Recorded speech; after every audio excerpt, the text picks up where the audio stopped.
कल संसद में प्रधानमंत्री जी ने कहा है कि अब की बार 400 पार। मैं पिछले 1 साल से पूरे देश में घूम घूम के कह रहा हूं कि अब की बार 400 पार। प्रधानमंत्री जी ने क्यों कहा है अब की बार 400 पार, वो तो वो जाने, लेकिन मैं क्यों कहता हूं अब की बार 400 पार, वो मैं आपको बताता हूं। अब की बार 400 पार इसलिए जरूरी है क्योंकि गुलामी का नाम मिटाना है। जो पूरे देश में बाबर, हुमायूं, तुगलक, गजनी, गोरी के नाम पे सड़क मोहल्ले गलियां चल रही हैं, इनको एक ही बार में खत्म करना है। और एक बार में कैसे खत्म होगा? जब एक रीनेमिंग कमीशन बनाया जाएगा। अब की बार 400 पार इसलिए जरूरी है क्योंकि गुलामी का निशान मिटाना है। अयोध्या में गुलामी का निशान मिट गया, लेकिन मथुरा में गुलामी का निशान है, काशी में गुलामी का निशान है, भद्रकाली गुजरात में गुलामी का निशान है, बंगाल में गुलामी का निशान है, उत्तर प्रदेश के जौनपुर में अटाला गुलामी का निशान है, मध्य प्रदेश के भोजशाला में गुलामी का निशान है। अब एक एक अगर गुलामी का निशान कोर्ट के जरिए हटाते रहेंगे तो कई साल लग जाएगा। अब की बार 400 पार होगा, कानून बनेगा और एक ही कानून के जरिए पूरे के पूरे गुलामी के निशान मिटा दिए जाएंगे। इसलिए जरूरी है अब की बार 400 पार। गुलामी का कुप्रथाएं चल रही है, उन गुलामी की कुप्रथाओं को खत्म करने के लिए भी अब की बार 400 पार करना पड़ेगा। और ये जो गुलामी की कुप्रथाएं हैं, जो गुलामी की कुरीतियां हैं, जानते संविधान के आर्टिकल 25 की आड़ में चलती हैं, तो आर्टिकल 25 में थोड़ा संशोधन करना पड़ेगा। ये जो भारत में धर्मांतरण होता है, ये आर्टिकल 25 की आड़ में होता है, तो आर्टिकल 25 को बदलना पड़ेगा। आर्टिकल 25 को बदलने के लिए लोकसभा और राज्यसभा दोनों जगह 2/3 बहुमत चाहिए। लोकसभा में भी 2/3, राज्यसभा में 2/3। क्यों? क्योंकि आर्टिकल 25 फंडामेंटल राइट है और उस आर्टिकल 25 जो फ्रीडम ऑफ रिलीजन, उसके आड़ में कन्वर्जन भी कराया जा रहा है और आर्टिकल 25 की आड़ में कुरीतियां और कुप्रथाएं चल रही हैं, जो मुगल कालीन कुरीतियां हैं। 3 तलाक, हलाला, मुता, मिस्यार, तहर्रुस, तलाके हसन, तलाके बाइन, तलाके किनाया, ये सारी कुरीतियां अगर खत्म करना है, आर्टिकल 25 को बदलना पड़ेगा। आर्टिकल 25 में संशोधन करने के लिए अब की बार 400 पार करना पड़ेगा। यह गुलामी की शिक्षा व्यवस्था चल रही है। यह मदरसे, यह भारत की शिक्षा व्यवस्था नहीं है, गुलामी की है। यह मिशनरी स्कूल कहां की शिक्षा व्यवस्था है? गुलामी की। और चलते कैसे है? आर्टिकल 30 से, संविधान के आर्टिकल 30 से। अब आर्टिकल 30 में संशोधन के लिए लोकसभा राज्यसभा में 2/3 बहुमत चाहिए, इसीलिए अब की बार 400 पार जरूरी है।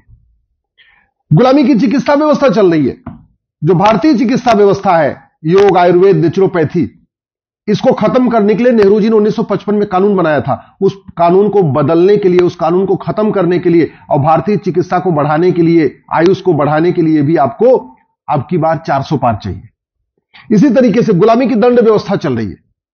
वैसे तो नया कानून आ चुका है, लेकिन मेरा यह मानना है जितने भी अपराध और भ्रष्टाचार के कानून है, इसका एक कानून होना चाहिए, 1 नेशन 1 पीनल कोड। यानी घूसखोरी, जमाखोरी, मिलावटखोरी, कालाबाजारी, नशा तस्करी, मानव तस्करी, सोना तस्करी, चंदन तस्करी, घुसपैठ, धर्मांतरण, जिहाद, मजहबी उन्माद, पत्थरबाजी, सब के लिए एक कानून।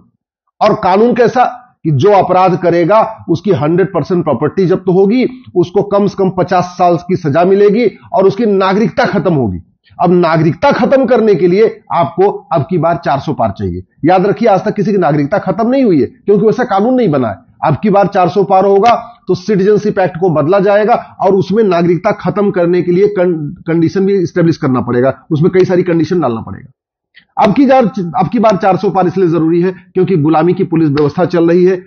1861 का पुलिस एक्ट चल रहा है और ये राज्य मानेंगे नहीं, ये राज्य कहते हैं हमारा राइट है, हम पुलिस को अपने हिसाब से चलाएंगे। तो पुलिस जो सत्ता की गुलाम बनी है, ये लोगों की सेवा करे, इसके लिए जरूरी है आपको 1 नेशन 1 पुलिस कोड लागू करना पड़ेगा। और 1 नेशन 1 पुलिस कोड लागू करने के लिए अब की बार 400 पार, क्योंकि संविधान में थोड़ा संशोधन करना पड़ेगा। इसी तरीके से गुलामी की न्यायिक व्यवस्था चल रही है। जज भी गुलामी वाला ड्रेस पहनते हैं, वकील भी गुलामी वाला ड्रेस पहनते हैं, सारे गुलामी की व्यवस्था चल रही है, गुलामी के तरीके की छुट्टियां चल रही हैं। तो ये 1 नेशन 1 जुडिशियल कोड लागू करने के लिए भी अब की बार 400 पार करना पड़ेगा। गुलामी की प्रशासनिक व्यवस्था चल रही है, आईएएस, आईपीएस उसी तरीके से काम कर रहे हैं, तहसीलदार, थानेदार, एसडीएम उसी तरीके से काम कर रहे हैं, राज्य सरकारें इनको अपने अपने हिसाब से चला रही हैं।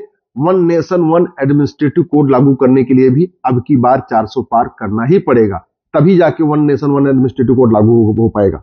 एक जो विशेष कानून चलते हैं, विशेष दर्जा चलता है, माइनॉरिटी मेजॉरिटी वाला जो डिवीजन चल रहा है, उस माइनॉरिटी मेजॉरिटी वाले डिवीजन को खत्म करने के लिए आर्टिकल 29 और आर्टिकल 30 में बदलाव करना पड़ेगा, या ये कह सकते हैं कि आर्टिकल 29 आर्टिकल 30 को खत्म करना पड़ेगा। अब आर्टिकल 29 आर्टिकल 30 को खत्म करने के लिए आपको 2/3 बहुमत लोकसभा में भी 2/3 बहुमत राज्यसभा में चाहिए।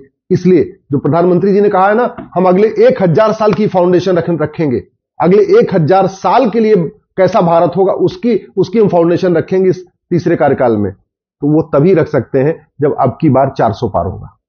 इसी तरीके से गुलामी की व्यापार व्यवस्था, आज की डेट में व्यापार के नाम पे लोग कुछ भी कर रहे, हुक्का बार खोल रहे हैं, सट्टा बार खोल रहे, व्याभिचार का अड्डा खोल रहे, जुआ खाना खोल रहे, ठीक है, सट्टा के लिए अलग अलग ऑनलाइन गेमिंग चल रही है। तो एक one nation one business code बनाने के लिए, एक देश एक व्यापार संहिता लागू करने के लिए भारत में एक आर्टिकल 19 को बदलना पड़ेगा, आर्टिकल 19 में संशोधन करना पड़ेगा। अब आर्टिकल 19 में संशोधन करने के लिए 2/3 बहुमत चाहिए लोकसभा में, 2/3 बहुमत चाहिए राज्यसभा में, इसलिए अब की बार 400 पार जरूरी है। इसी तरीके से जो गुलामी की संस्कृति चल रही है, इस संस्कृति को बदलने के लिए और भारत की संस्कृति को मजबूत करने के लिए, भारत की संस्कृति, भारत का संस्कार 16 संस्कार व्यवस्था है। अब 16 संस्कार व्यवस्था सबके लिए लागू हो, स्कूल के सिलेबस में शामिल हो, वो तभी हो सकता है जब संविधान में थोड़ा संशोधन किया जाए। इसलिए मैं कह रहा हूं, संविधान में कई सारे संशोधन करने पड़ेंगे और वो संशोधन करने के लिए आपको 2/3 मेजॉरिटी लोकसभा में चाहिए, 2/3 मेजॉरिटी राज्यसभा में चाहिए, तब जाके भारत बचेगा, भारत की संस्कृति बचेगी। नहीं तो याद रखिए, जनसंख्या विस्फोट, धर्मांतरण और घुसपैठ ये हमारे लिए जहर के समान है। प्रत्येक दिन जनसंख्या विस्फोट हो रहा है, प्रत्येक दिन घुसपैठिए आ रहे हैं और हर दिन धर्मांतरण हो रहा है। इसको रोकने के लिए कठोर कानून बनाना पड़ेगा। नशे के कारण हमारी संस्कृति बर्बाद हो रही है, तो नशे के खिलाफ कठोर कानून बनाना पड़ेगा। नशा तस्करों की प्रॉपर्टी सीज करने, उनकी नागरिकता खत्म करने, उनको फांसी देने के लिए कानून बनाना पड़ेगा। अब बहुत सारे लोग ह्यूमन राइट के नाम पे चिल्लाते रहेंगे, ह्यूमन राइट के नाम पे जो चिल्लाएं उनकी आवाज तभी बंद होगी जब अब की बार 400 पार होगा। याद करिए, जब शासन मजबूत होता है, सत्ता मजबूत होती है, तो देश विरोधी ताकतें कमजोर हो जाती हैं। धर्म की जय करने के लिए अधर्म का नाश करना जरूरी है, और अधर्म का नाश करने के लिए कठोर कानून जरूरी है, और कठोर कानून तब बनेगा जब अब की बार 400 पार होगा। धर्म की जय हो, अधर्म का नाश हो, प्राणियों में सद्भावना हो। प्राणियों में सद्भावना स्थापित करने के लिए मदरसा और मिशनरी जो स्कूल है इनको बंद करना पड़ेगा। मदरसा और मिशनरी स्कूल बंद करने के लिए आपको संविधान में संशोधन करना पड़ेगा, और वो भी 2/3 बहुमत चाहिए वहां पे। तो इसलिए प्राणियों में सद्भावना हो, प्राणियों में सद्भावना स्थापित करने के लिए भारतीय शिक्षा व्यवस्था लागू करना पड़ेगा, समान शिक्षा लागू करना पड़ेगा, और समान शिक्षा के लिए अब की बार 400 पार जरूरी है। गुलामी की कुरीतियां खत्म हो, गुलामी की कुप्रथाएं खत्म हो, उसके लिए समान नागरिक संहिता लागू करना पड़ेगा सेंट्रल लेवल पे, और सेंट्रल लेवल पे तब होगा, हो सकता है जब आपके पास स्पष्ट बहुमत हो। इसी तरीके से समान शिक्षा, समान चिकित्सा, समान नागरिक संहिता, समान दंड व्यवस्था, समान धर्मस्थल संहिता।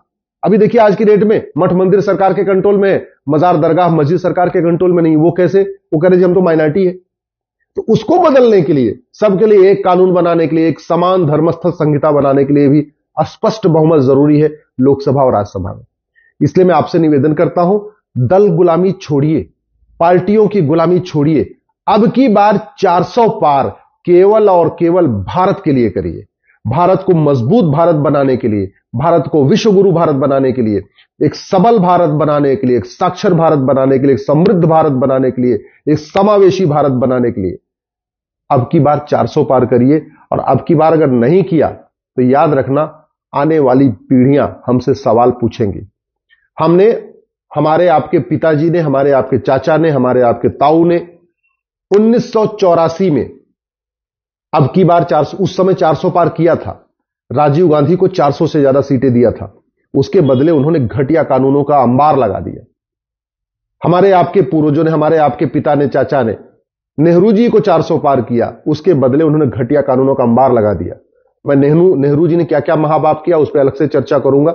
इंदिरा जी ने कितने घटिया कानून बनाए उस पर अलग से चर्चा करूंगा। राजीव गांधी ने कितने घटिया कानून बनाए उस पर अलग से चर्चा करूंगा। नरसिम्हा राव ने कितने घटिया कानून बनाए उस पर अलग से चर्चा करूंगा, मनमोहन सिंह ने कितने घटिया कानून बनाए उस पर अलग से चर्चा करूंगा। लेकिन इन 50 घटिया कांग्रेसी कानूनों को खत्म करने के लिए भी लोकसभा राज्यसभा में स्पष्ट बहुमत जरूरी है।